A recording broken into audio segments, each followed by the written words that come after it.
ನಮಸ್ಕಾರ ವೀಕ್ಷಕರೇ, ಎಲ್ಲರಿಗೂ ನನ್ನ ಯೂಟ್ಯೂಬ್ ಚಾನೆಲ್ಗೆ ನಿಮ್ಮೆಲ್ಲರಿಗೂ ಸ್ವಾಗತ. ನಾನು ಪ್ರಮೋದ್ ಕಶ್ಯಪ್.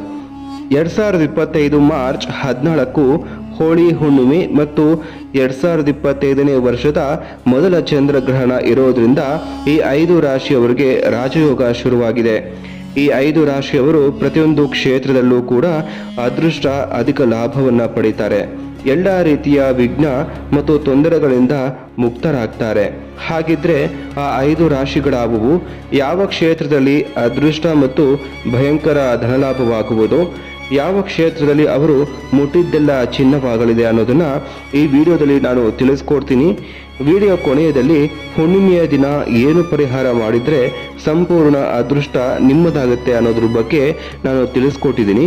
ವಿಡಿಯೋನ ಕೊನೆಯ ತನಕ ನೋಡಿ. ಮೊದಲಿಗೆ ಯಾವ ರಾಶಿಗಳಿಗೆ ಈ ಒಂದು ಗ್ರಹಣ ದಿನ ಶುಭವಾಗಲಿದೆ ಅನ್ನೋದನ್ನ ನೋಡೋಣ. ಮೊದಲಿಗೆ ಮೇಷರಾಶಿ. 2025ರ ಮೊದಲ ಚಂದ್ರಗ್ರಹಣವು ಮೇಷರಾಶಿಗೆ ಸೇರಿದ ಜನರಿಗೆ ಶುಭವನ್ನುಂಟು ಮಾಡಲಿದೆ. ಮಾನಸಿಕ ವೇದನೆ ಕಡಿಮೆಯಾಗಲಿದೆ. ನಿಮಗೆ ಈ ಅವಧಿಯಲ್ಲಿ ಹಣ, ಯಾತ್ರೆ ಅಥವಾ ಇನ್ಯಾವುದೇ ಮಾರ್ಗಗಳಿಂದ ಸಂತೋಷ ಲಭಿಸುವ ಯೋಗವಿದೆ. ಈ ಅವಧಿಯಲ್ಲಿ ನಿಮ್ಮ ಕೆಲಸದ ಸ್ಥಳದಲ್ಲಿ ನೀವು ಸಾಕಷ್ಟು ಬದಲಾವಣೆಗಳನ್ನು ಕಾಣುತ್ತೀರಿ ಮತ್ತು ಸ್ಯಾಲರಿ ಕೂಡ ನಿಮಗೆ ಇನ್ಕ್ರೀಸ್ ಆಗಲಿದೆ. ಅಂದರೆ ಕೈ ತುಂಬ ಹಣ ಸಂಪಾದನೆಯನ್ನು ಕೂಡ ನೀವು ಪಡಿತೀರಿ. ನೀವು ಬಹಳಷ್ಟು ಬಾರಿ ನಿಮ್ಮ ಕೆಲಸವನ್ನು ಬದಲಾಯಿಸುವ ಬಗ್ಗೆ ಯೋಚನೆಯನ್ನು ಮಾಡ್ತೀರಿ. ಪಿತೃದೇವತೆಗಳ ಸಂಪೂರ್ಣ ಕೃಪೆಯಾಗಿ ದೊಡ್ಡ ಮಟ್ಟದ ಯಶಸ್ಸನ್ನು ನೀವು ಕಾಣುತ್ತೀರಿ. ಇವಿಷ್ಟು ಮೇಷರಾಶಿಯವರ ಫಲವಾಗಿರುತ್ತೆ. ಮುಂದಿನ ರಾಶಿ ವೃಷಭ ರಾಶಿ. ವೃಷಭ ರಾಶಿಗೆ ಸೇರಿದ ಜನರು ಈ ಸಮಯದಲ್ಲಿ ಬದಲಾವಣೆಗಾಗಿ ತಯಾರಿರುತ್ತಾರೆ.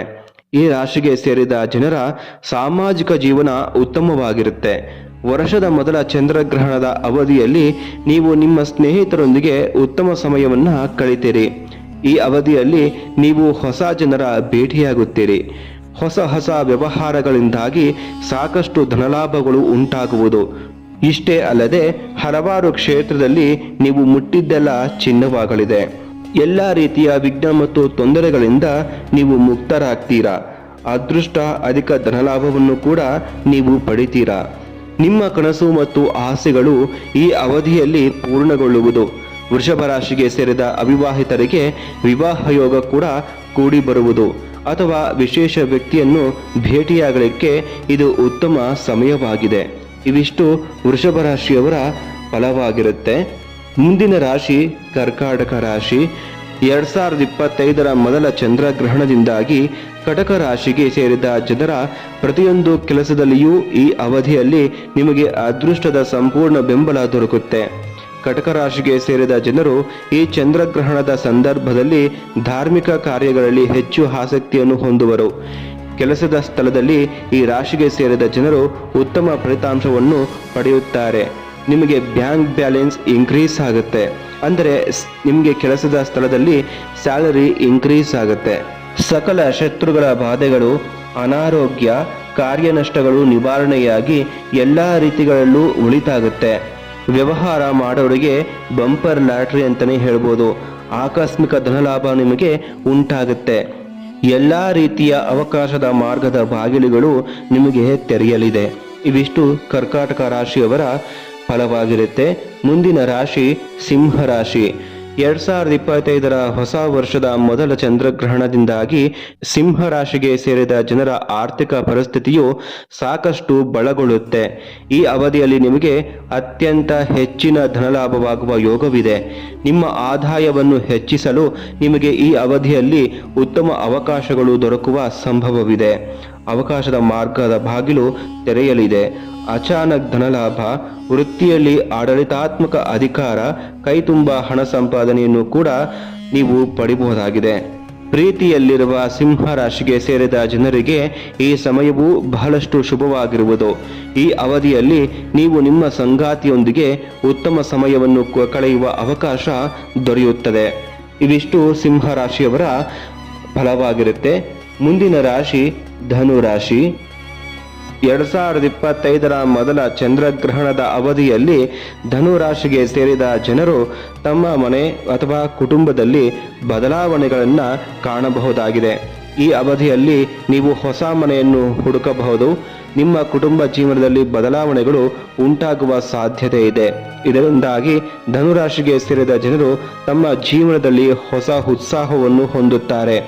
ವೃತ್ತಿಯಲ್ಲಿ ಅದೃಷ್ಟ, ಧನಲಾಭ ಮತ್ತು ಎಲ್ಲ ರೀತಿಯ ವಿಘ್ನ ಮತ್ತು ತೊಂದರೆಗಳಿಂದ ಮುಕ್ತರಾಗ್ತಾರೆ. ಶತ್ರುಗಳ ಬಾಧೆ ಇದ್ದಲ್ಲಿ ಅದು ಕೂಡ ನಿವಾರಣೆಯಾಗಬಹುದು.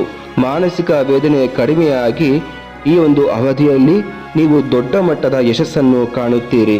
ಇವಿಷ್ಟು ರಾಶಿಫಲ ಆಗಿರುತ್ತೆ.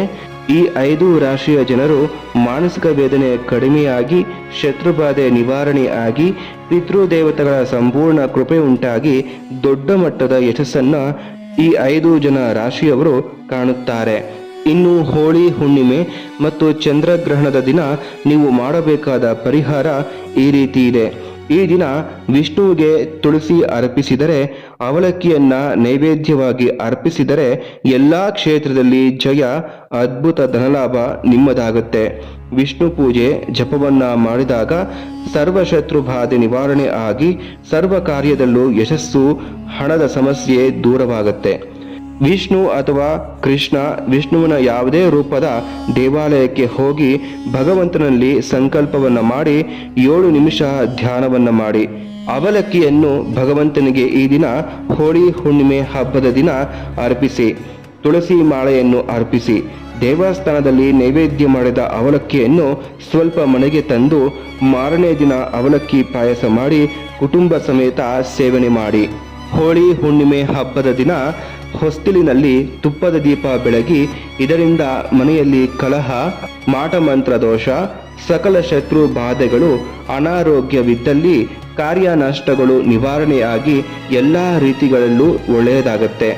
ಓಂ ನಮೋ ನಾರಾಯಣಾಯ ಎಂಬ ಮಂತ್ರವನ್ನು ಹೆಚ್ಚು ಸಮಯ ಅಥವಾ ಗ್ರಹಣದ ಸಮಯದಲ್ಲಿ ನೀವು ಜಪವನ್ನ ಮಾಡ್ತಾ ಇರಿ.